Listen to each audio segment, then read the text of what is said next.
حسبي ربي جل الله ما في قلبي غير الله نور محمد صلى الله لا إله إلا الله حسبي ربي جل الله ما في قلبي غير الله نور محمد صلى الله لا إله إلا الله حسبي ربي جل الله ما في قلبي غير الله نور محمد صلى الله لا إله إلا الله حسبي ربي جل الله ما في قلبي غير الله نور محمد صلى الله لا إله إلا الله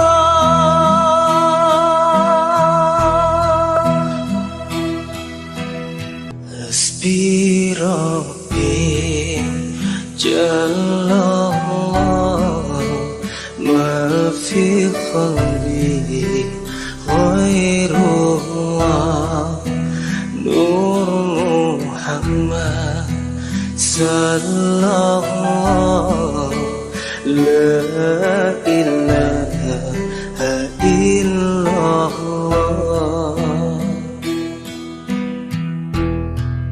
حسبي ربي جل الله ما في قلبي غير الله نور محمد صلى الله لا إله إلا الله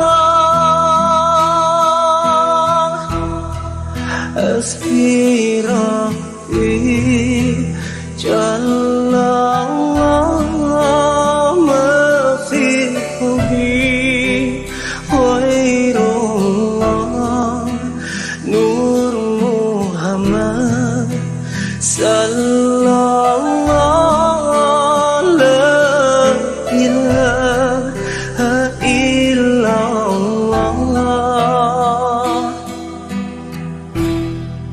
حسبي ربي جل الله ما في قلبي غير الله نور محمد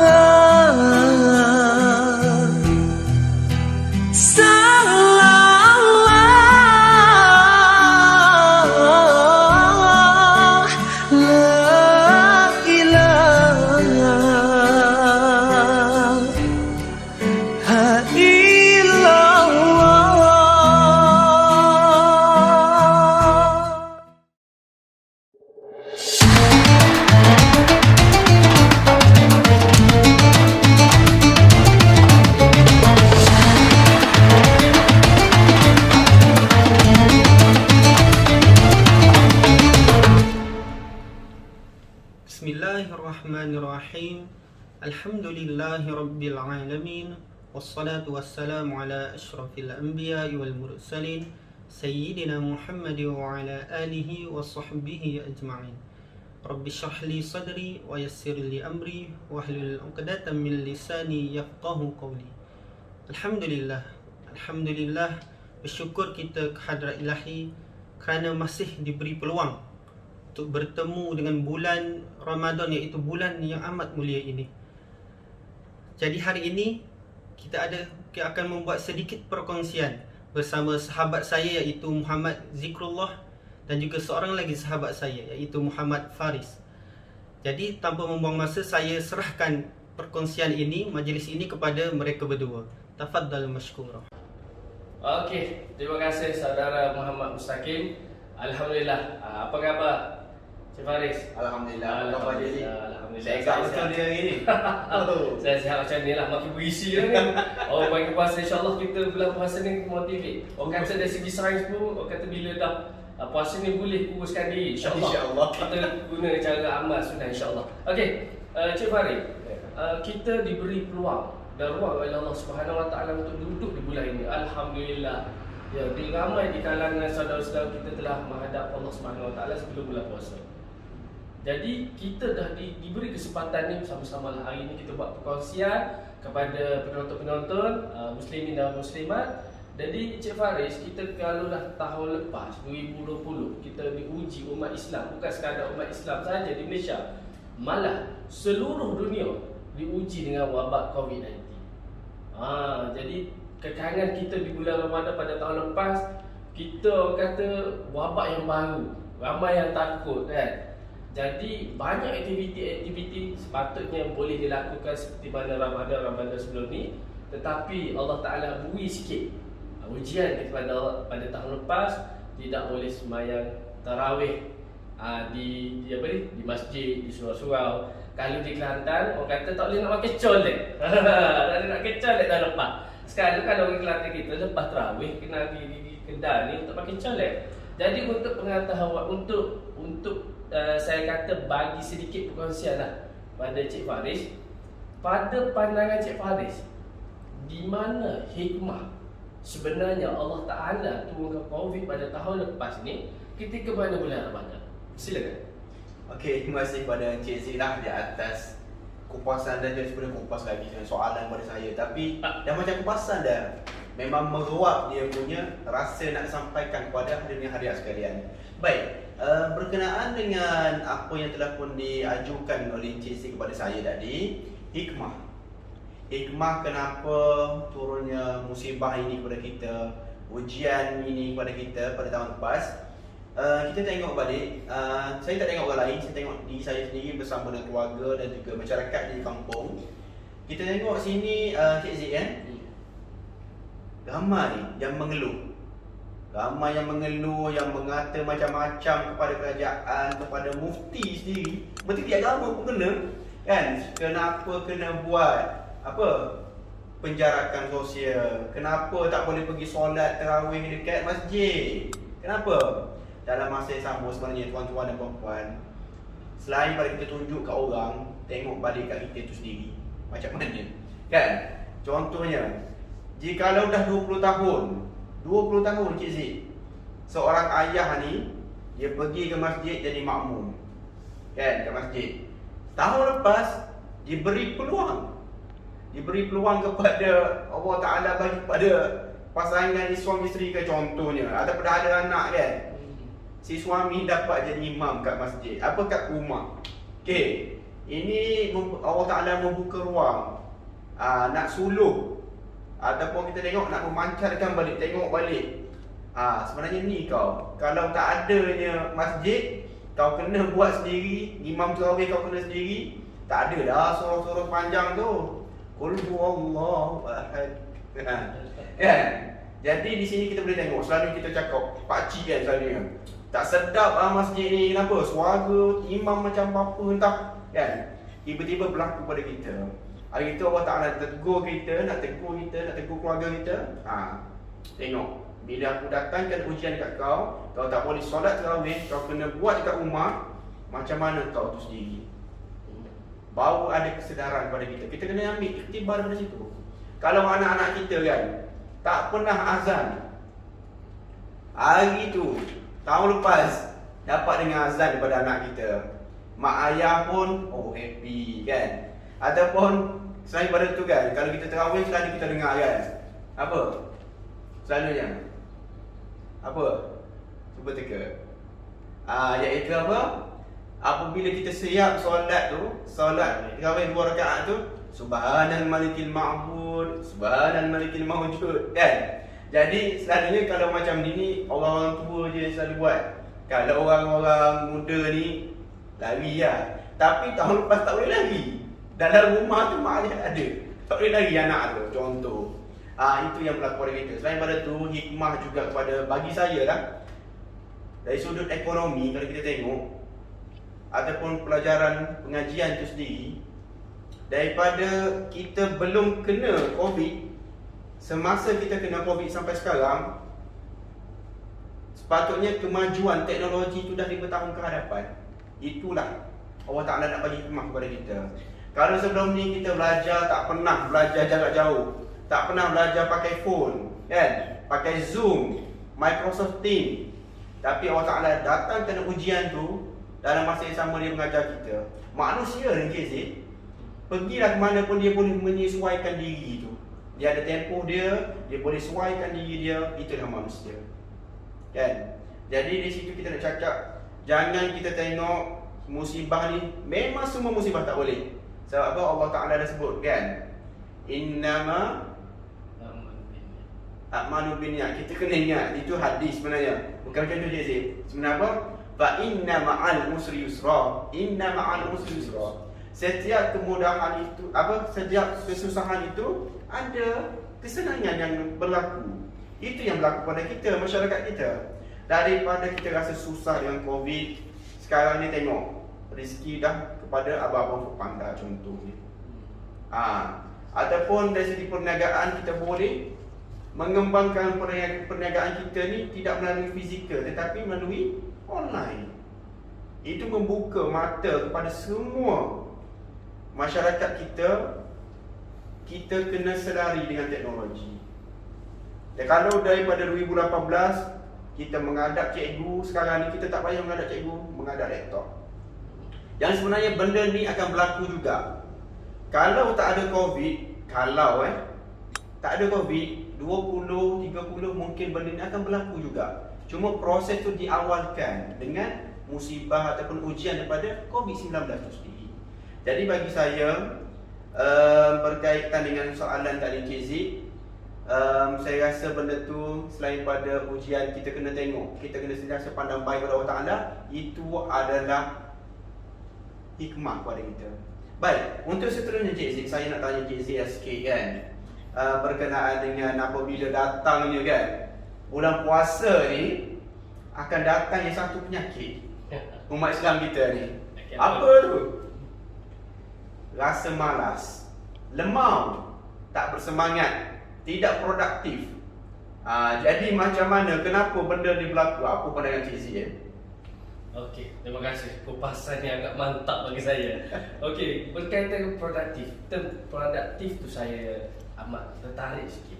Okey, kerana lah, sebab apa yang Cik Farid cakap tadi, bila dah bulan Ramadan, ramai kebanyakan segelintir di kalangan masyarakat umat Islam di luar sana, ada di kalangan pekerja, ada di kalangan pelajar, mereka menjadikan bila nak sampai bulan Ramadan, ya Allah, mesti letih nak pergi ke kelas, nak pergi kerja, nak buat lebih macam aktiviti biasa, takut penat, takut cepat dah haus, cepat lapar kan, ketakutan. Sebenarnya muslimin dan muslimat yang dirahmati Allah sekalian, penonton-penonton, di bulan Islam, di bulan Ramadan juga berlakunya perkara-perkara besar di dalam Islam.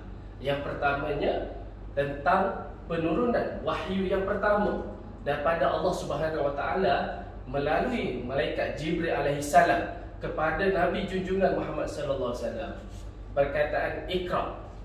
Itu yang pertama. Dari segi peperangan yang ni berkaitan dengan kata nak letakkan attitude ataupun persepsi alasan kepada produktif. Okey. Ketika mana perang Badar berlaku pada 17 Ramadan. Sekarang kita baru berapa hari kan? So 17 Ramadan berlakunya pada 17 Ramadan 2 Hijrah. Berlaku peperangan Badar. Tentera Islam ketika tu, saudara Faris, 313 lebih kurang. Dan tentera bukan Islam 1000 orang. Ketika tu tentera Islam tidak mempunyai kelengkapan yang cukup berbanding tentera musuh. Cuba bayangkan, kalaulah tentera Islam ataupun kita sebagai yang meletakkan alasan Ramadan ni sebagai suatu bulan yang meletihkan, suatu bulan yang tidak boleh keluarkan tenaga yang lebih, 1:3.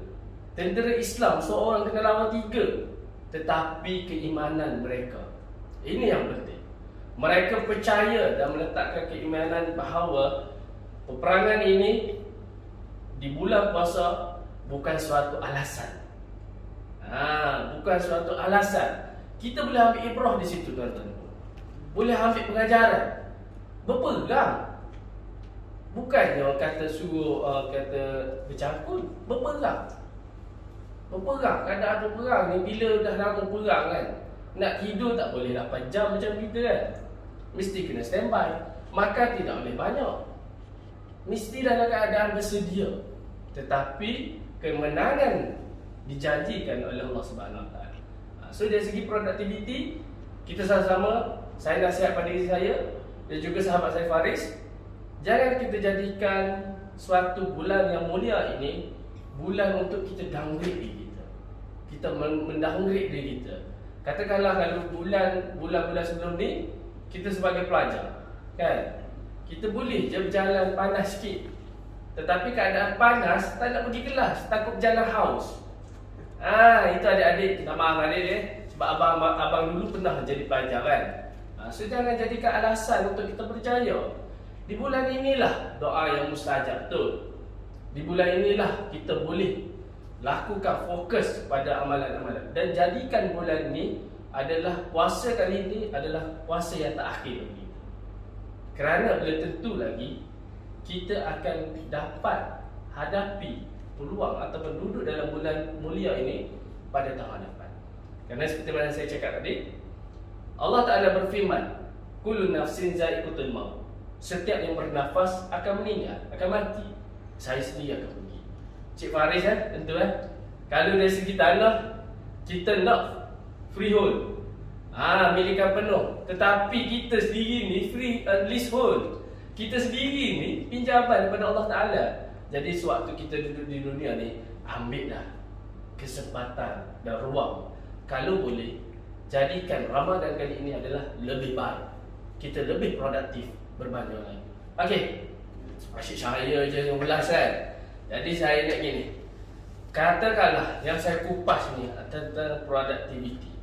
Pendapat Cik Faris, apakah punca dan macam mana kita nak selesaikan masalah-masalah ni supaya penonton-penonton kita dapat mengambil sedikit sebanyak dalam bulan Ramadan ini? Silakan. Okey, terima kasih pada Encik Zik lah yang handsome hari ni. Masya-Allah. Okey. Baik, kali kita tengokkan berkenaan dengan isu yang Encik Zik dah ucapkan tadi dan lafazkan tadi, yang mana kita tengok memang banyak masalah lah. Benda ni memang sentiasa berlaku setiap tahun, kan? Covid ada, tak ada Covid pun sama je kita punya masalah tu. Iaitu punca dia kalau kita tengok sebenarnya berkaitan dengan diri individu tu sendiri, kan? Dia punya mindset dia macam mana, kan? Cara pemikiran dia macam mana, ataupun dia punya iman tu lah. Sebab kita tahu iman ni sentiasa turun naik. Tapi kalau tak naik-naik tu masalah juga tu, kan? Jadi kita tengok ni, kalau kita tengok balik semua, renung balik kita, apa yang Cik Zik dah cakap tadi berkaitan dengan perang Badar, yang mana sahabat-sahabat kita dulu, sahabat Nabi kita, kan, para sahabat dulu, memang dia punya keimanan dia punya kebergantungan dia kepada Allah Ta'ala tu tinggi. Itu yang sepatutnya kita ambil ibrah daripada peristiwa sirah yang terdahulu untuk kita adaptasikan dalam hidup kita tu sendiri. Baik, jadi punca bagi saya adalah diri individu tu. Kalau dia tu memang rasa lemah, malas, tak lawan dia punya nafsu, salah lah tu, kan? Jadi bagi saya, yang pertama kita kena kosatkan hati kita. Kita kena niatkan dalam hati kita, ada kata tibanya Ramadan ni, ya Rabbi, Ramadan dah tiba, madrasah Ramadan dah tiba. Masa ni dah untuk aku bertukar lumus untuk beribadat kepadamu.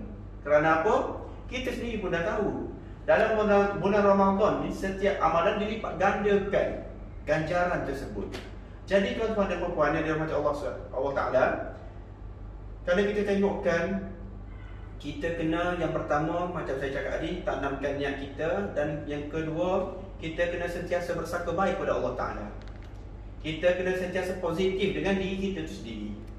Sebab kita tengok dalam contoh perang Badar tadi kan, Allah Ta'ala pun ada sebut pada dalam surah Ali Imran ayat 1, 2, 3, walaqad nasarakumullahu bi badrin wa antum adillah fattaqullaha la'allakum tashkurun. Yang mana di sini Allah Ta'ala dah cakap, Allah Ta'ala akan tolong kamu dalam keadaan kamu yang lemah. Masa tu pada perang Badar tu, mana Encik Zee dah cakap tadi, kekurangan dari segi alat peperangan, bilangan pun kurang. Tetapi apa yang lebih, kita berbanding kaum musyrikin, iman kita, kepercayaan dan kebergantungan kita pada Allah Ta'ala, itu yang kan jadi, yang tiada tolak banding dia. So bagi saya pada hari ini, kenapa kita tak boleh buat macam tu? Benda tu boleh buat, cuma kita kena sentiasa memperbaiki diri kita. Kalau hari ini kita bangun, kita rasa lemah, kita istighfar kan. Sebab apa? Kita tengok dalam surah An-Nasr kan, iza jaa nasrullahi wal fath wa ra'aita an-nasa yadkhuluna fi dinillahi afwaja fasabbih bihamdi rabbika wastaghfir innahu kana tawwaba. Kalau kita dah rasa malas, dah rasa tak ada semangat hari itu, kita istighfar kepada Allah Ta'ala. Kenapa? Sebutlah namaku kan, pujilah namaku, fasabbih bihamdi rabbika wastaghfir, istighfarlah, innahu kana tawwaba. Sebenarnya Allah Ta'ala ini adalah Maha penerima taubat. Jadi apa masalah untuk kita teruskan maintain, beri komitmen kepada, kalau kita seorang pekerja, kita bagi komitmen yang sama je macam bulan-bulan yang tidak Ramadan lah kita cakap kan, bulan-bulan yang tidak kita puasa. Sebenarnya benda tu boleh tuan-tuan dan puan-puan, Cik Zee. Sebab apa? Itu adalah dari diri kita sendiri. Itu je. Jadi untuk seterusnya, saya rasa saya ingin berkongsikanlah sedikit, sebab saya cakap ni berkenaan dengan kebergantungan kepada Allah Ta'ala, bercakap tentang spiritual kita ataupun kita punya diri, dalam diri tu. Jadi dekat sini saya nak cakap kepada puan-puan, tuan-tuan sekalian, sebenarnya depan saya ni ada salah satu contoh bagi saya, iaitu berkenaan dengan spiritual ataupun kita panggil mindset kita. Kerana apa? Minta maaf Cik Zee yang sebenarnya Cik Zee ni merupakan salah seorang daripada pesakit positif COVID-19. Tetapi dalam masa dia struggle kan, dalam masa yang mengalami masalah yang teruk tu, dalam ketekanan daripada, biasalah orang kampung kan, dia tengok, dia ni sakit positif ni kan, macam mana pandangan orang kampung, macam mana pandangan masyarakat, macam mana, yalah macam-macam lah. Apabila kita kena tu, kita sendiri pun rasa macam down. Tetapi kehebatan Cik Zee ni, dia dapat mengatasi masalah tersebut. Jadi inilah yang kita katakan kepada anda semua, kekuatan dalaman. Jadi saya minta pandangan daripada Cik Zee lah, macam mana Cik Zee buat tu. Okey, terima kasih. Masya Allah. Sahabat saya puji saya. Yang sebenarnya kelebihan yang ada pada saya semua Allah Ta'ala anugerahkan. Hadza min fadli Rabbi. Semua daripada Allah Ta'ala. Okey, terima kasih saudara Muhammad Faris. Okey, sekarang saya nak ambil peluang dan ruang ni, Faris. Alang-alang kita dah bagi perkongsian live malam ni kan. Jadi saya nak kongsi pada tuan-tuan dan puan. Ketika mana saya diuji oleh Allah Subhanahu Wa Ta'ala berkaitan dengan COVID-19, semua orang takut. Kita didedahkan kan macam mana bahayanya virus tu. Tapi sampai satu masa kita ditakdirkan. Saya nak cerita, pendekkan sikit lah. Saya nak pendekkan, tak nak ambil masa yang lama. Sini saya nak bagi ibrah pengajaran. Ketika mana saya berhadapan dengan orang yang kata adalah trigger tu yang ada bergejala, saya dah rasa tak selesa. Tapi dari segi SOP, saya jaga. Saya pakai mask, penjarakan, bersalam tidak. Tetapi Allah Ta'ala nak tunjuk pada saya kat sini, Cik Faris. Allah Ta'ala nak tunjuk, walaupun kita ni keadaan menjaga jarak, menjaga apa dia sentiasa hand sanitize apa semua kan. Tetapi kalau kita tidak meletakkan kebergantungan kita kepada Allah Ta'ala, maka Allah Ta'ala kata kun fayakun, jadilah. Kita tak boleh nak halang. Allah Ta'ala kata kepada saya kun fayakun. Sewaktu mana saya rasa tidak sedap hati berhadapan dengan orang bergejala tu, saya masuk dalam kereta. Saya nak balik office. Saya masuk dalam kereta, saya nak balik office, saya akan berjumpa dengan saudara Faris ni. Dan beberapa sahabat saya dari office. Kan? Saya niat lalu, saya berdoa ketika tu dalam kereta. Saya niat, ya Allah, andai kata virus tu duduk dalam diri aku atau aku dijangkiti, aku mohon padamu ya Allah, Engkau lindunglah orang sekeliling aku termasuk anak isteri aku. Masya Allah.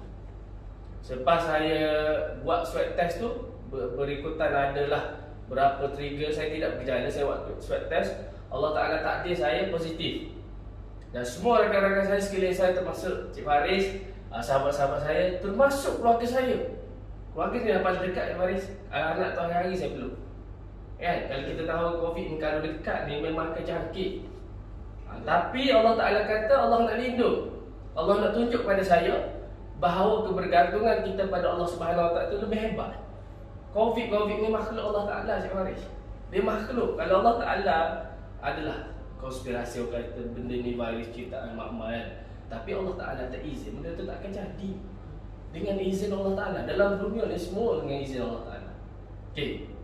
Sini saya nak share sikit macam mana saya tempuh supaya mana penonton-penonton yang tengok sekarang ni berhadapan dengan situasi COVID.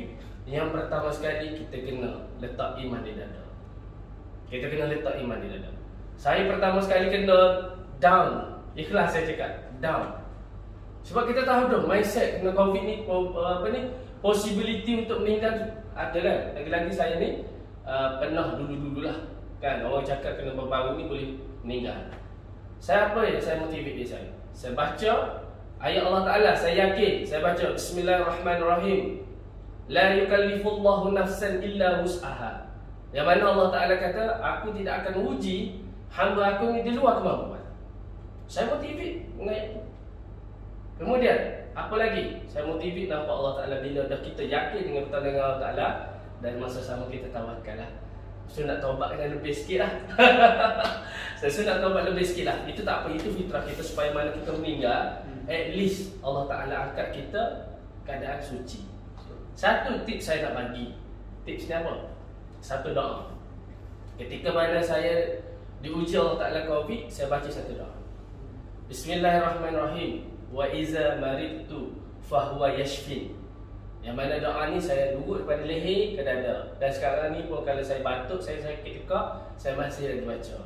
Wa iza bismillahirrahmanirrahim. Wa iza maridtu fahuwa yashfin. Dan apabila aku sakit, Dialah menyembuhkan aku. Siapa dia? Allah Subhanahu Wa Taala. Jadi di sini tuan-tuan dan puan-puan dirahmati Allah sekalian, saya berkongsi dan saya harap kalau video-video ini dapat memberi manfaat kepada tuan-tuan dan puan-puan, tolonglah share supaya mana mungkin di kalangan waris-waris kita, di kalangan saudara-saudara kita atau jiran-jiran yang menghadapi COVID, cubalah saya nak tekan kat sini bila berhadapan dengan masalah, motivate diri kita dengan iman. InsyaAllah perkara depress akan dapat kita bendung. Okay, itu perkongsian daripada saya. Jadi ada tak penambahan daripada Cik Faris sebab kita tak nak ambil banyak masa pada penonton? Ada tak yang perlu ditambah baik semua? Bagi saya sendiri sebenarnya Cik Z, sebenarnya tengok Cik Z bercakap tu saya dah rasa wow, settle lah. Tapi sebenarnya kenalah letakkan sikit lah apa yang saya boleh kongsikan kat sini, insyaAllah, iaitu apa-apa masalah kita jangan selalu menunding jari dekat orang. Dalam apa-apa masalah kita jangan bersangka buruk pada Allah Ta'ala. Kerana apa? Selagi mana kita bersangka buruk, itu menyebabkan masalah kepada kita sebenarnya, diri kita sendiri. Sentiasa dalam bersangka baik kepada Allah Ta'ala. Niat dalam hati, andai kata ada ujian, itu adalah untuk menambahkan kita punya darjat kita sendiri. Kenapa? Allah Ta'ala takkan uji jikalau diri kita tu tidak mampu untuk ujian tersebut. Kita kena sentiasa positif, insya-Allah. Jadi setakat itu daripada saya dapat pada Cik Zee lah. Okey, itu saja. Jadi di pihak kami ingin memohon maaf andai kata percakapan kami, contoh kami itu ada tersinggung di mana-mana pihak. Kami minta maaf kerana kekurangan kami berdua dan sahabat saya Mustaqim adalah di kalangan kami. Dan lebih semua tuan-tuan dan puan datang daripada Allah Subhanahu Wa Taala. Saya sudahi dengan wabillahi taufiq wal hidayah. Wassalamualaikum warahmatullahi taala wabarakatuh.